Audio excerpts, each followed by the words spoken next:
Well, look at this. I'm so excited. We've got a Metakoo 6-axis drone.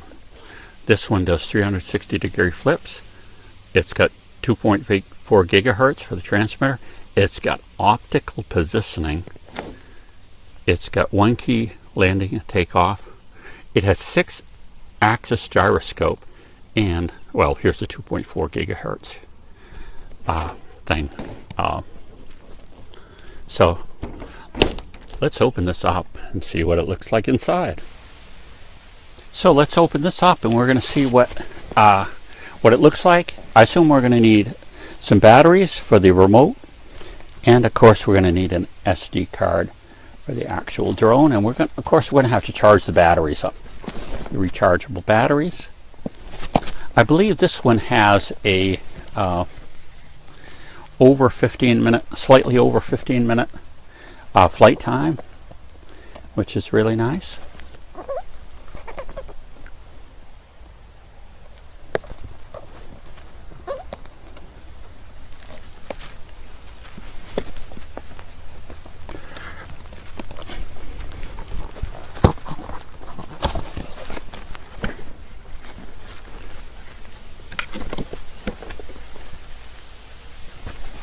Okay, here we go. We've got a hefty instruction manual. We have the drone itself. Some assembly included.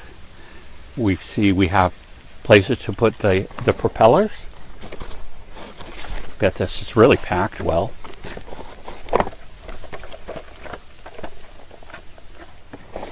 We've got our different objects here. We're just going to take the box completely apart so that we can see everything. This, I would assume, is our remote. It's shaped like a remote shape. A box with an antenna.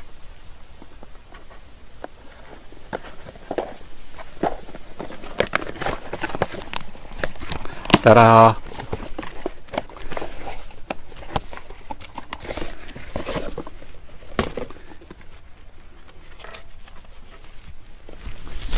Here's our remote. Doesn't that look nice? I assume we're going to need our 1, 2, 3, 4, 5, 6 AA cells, and we're going to use good alkaline batteries for this. No sense putting not so great batteries in a transmitter. Let's see, we got a box with a red dot.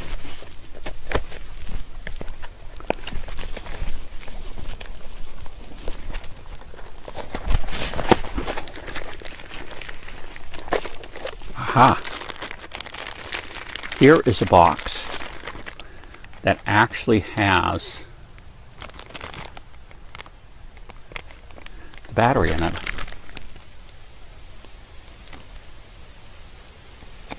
Okay. Obviously, this connects into here for the charger, and we've got a cord that goes in there. That's simple enough to figure out. These must be the propellers, based on the shape of the box. And there we go. We have our 6 propellers. And then this leaves I don't know if this has a detachable camera unit or not, like the other one, so we're going to see. Oh, here's our charger. So our camera's built into this one. It's not a separate camera, although it does look like, oh, it is detachable. It is detachable. That's going to give us our place to put in the SD card. Super. Our battery charger. So let's charge her up and assemble it. Okay, and we've moved inside out of the bugs. We have the guards here that go, and we also have another full set of propellers, so that's good. We have a spare set of propellers.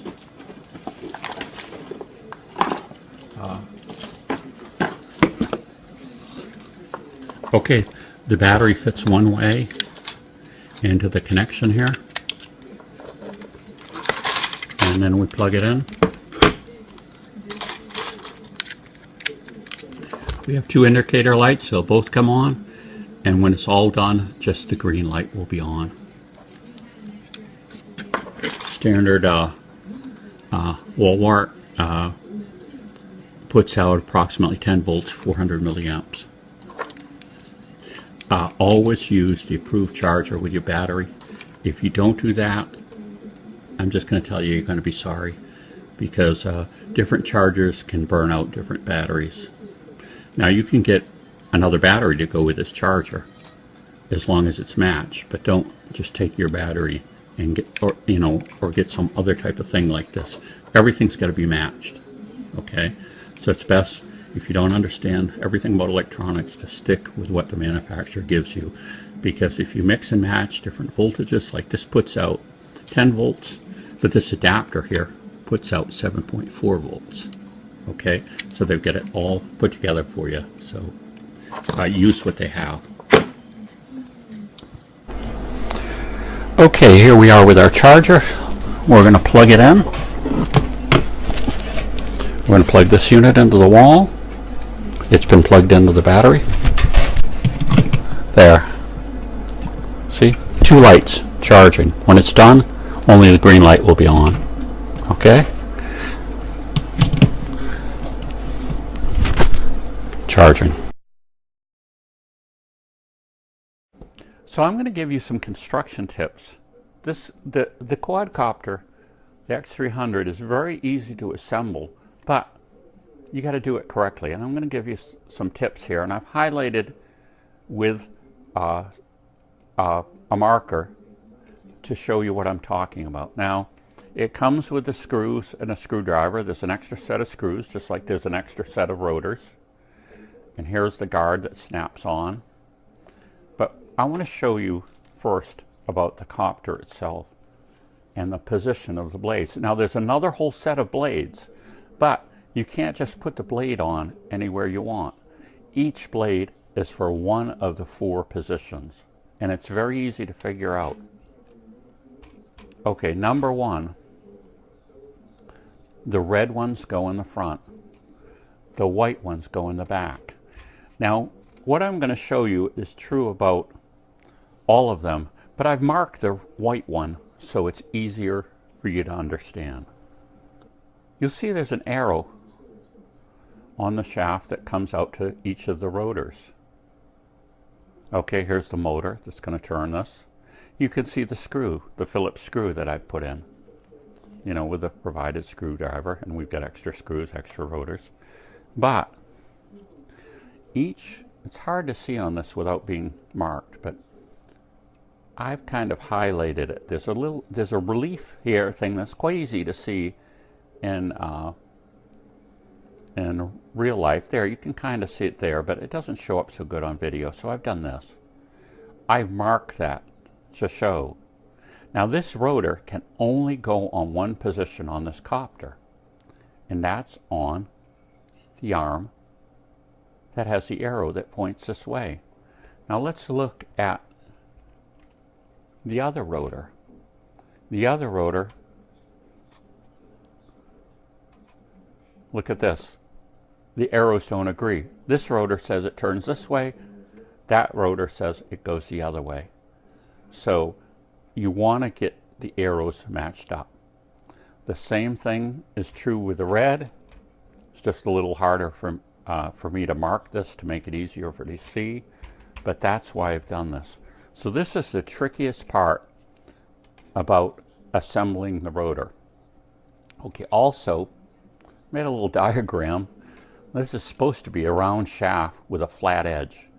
What you'll see, if you could look at this closely in this video, I mean, I can see it, that we have a circular hole in here and one side of it is flat. That's called keying it. So you will see that this rotor, the motor coming up, has a shaft, and it is likewise keyed exactly like this. So this is only going to fit on one way.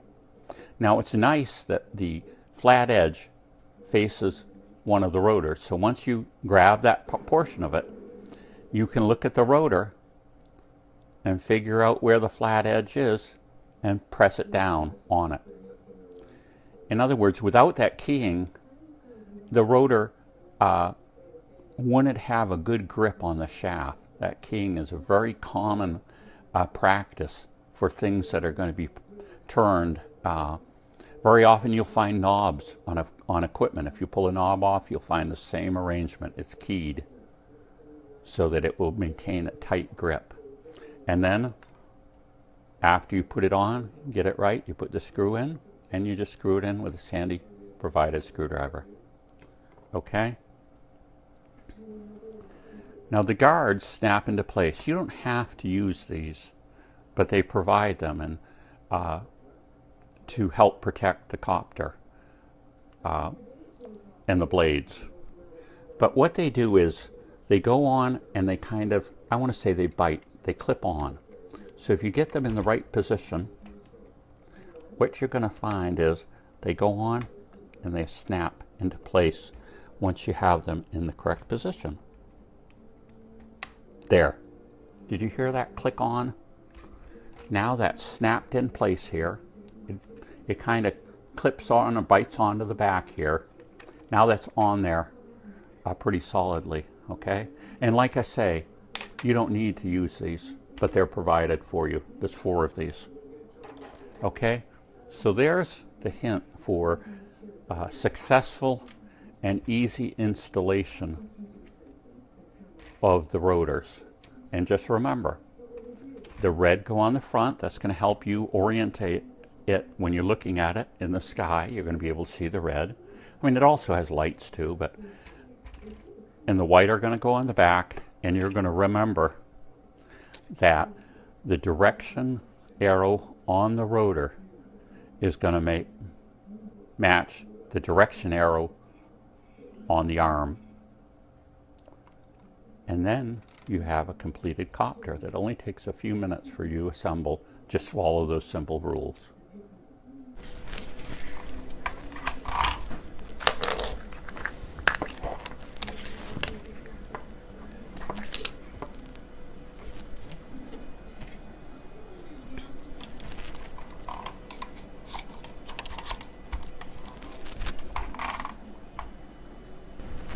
There, that's it for tonight. So here we are with the Metakoo X300 quadcopter. We've got the remote over here with the instruction manual, a nice larger, easy to read instruction manual. Then we actually have the X300. We're in a very large field. There's a little bit of wind blowing, so I'm going to be aware of that when I fly it. But I would suggest when you learn to fly a quadcopter, or drone as we like to call them sometimes here, is that you you find a nice large open field to do your first flights in. There you go.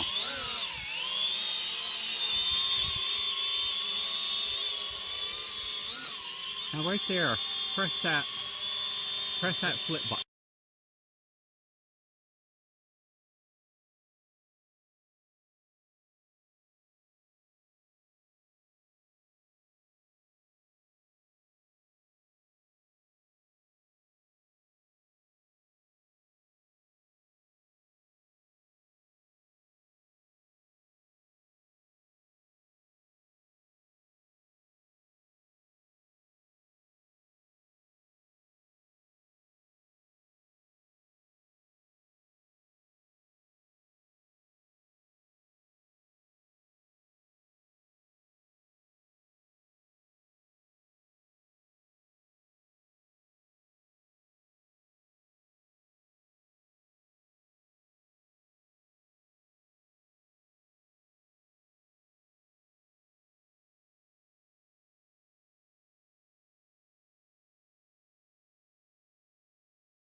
You need if you could get the fly directly above us. I don't know if you can do that or not.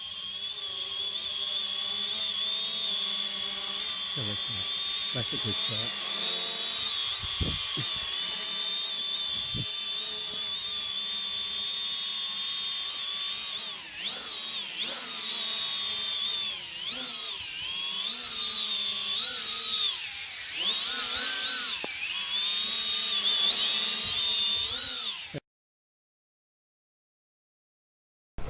Now we're going to explain, we've got a rain event, so we can't fly our copter today, but we're going to explain headless flight.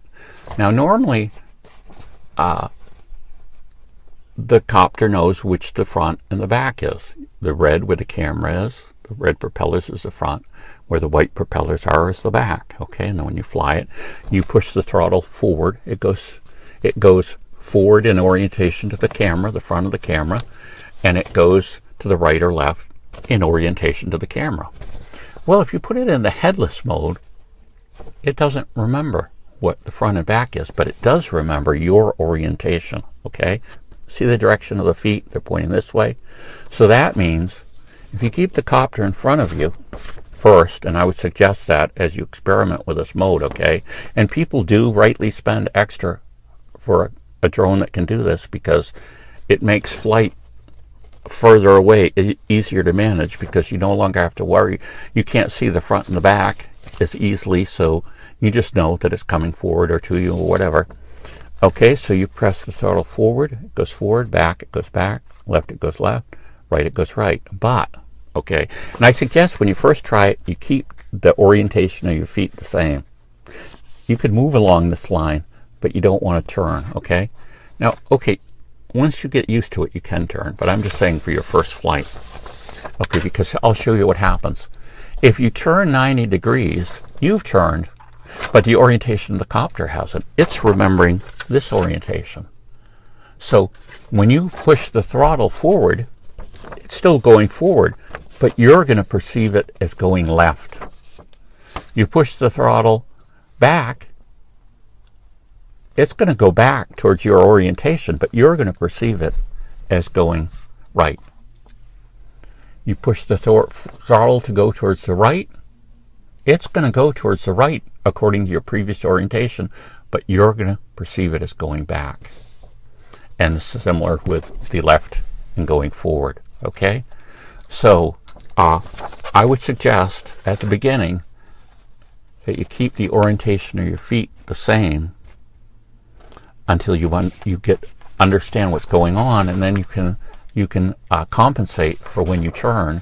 You can do that, and then again you can always remember to return to your orientation you had at the beginning. Okay, so it's just a tip for doing headless flight. And again, headless flight is very good for when the copter is very high, or the copter is far away, and you can't see the front and back as well. So, like I say, I would suggest that you keep your feet oriented the same direction as you experiment with it, and then as you figure it out, you can know that you can turn, and the copter will still be going the same directions, but in orientation to this, not your new orientation. So, and like I say, you can always turn your feet back if you get confused, so that you'll have the right orientation. But for practice in your beginning flights, keep the orientation of your feet the same for the headless mode.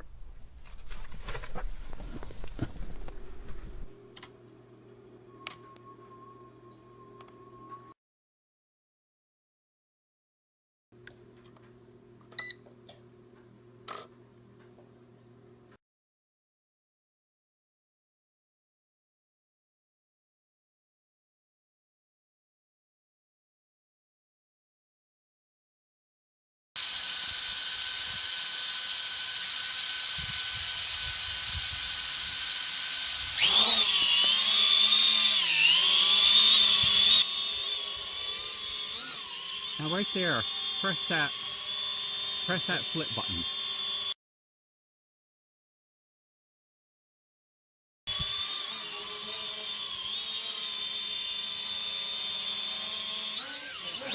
Great, I got it.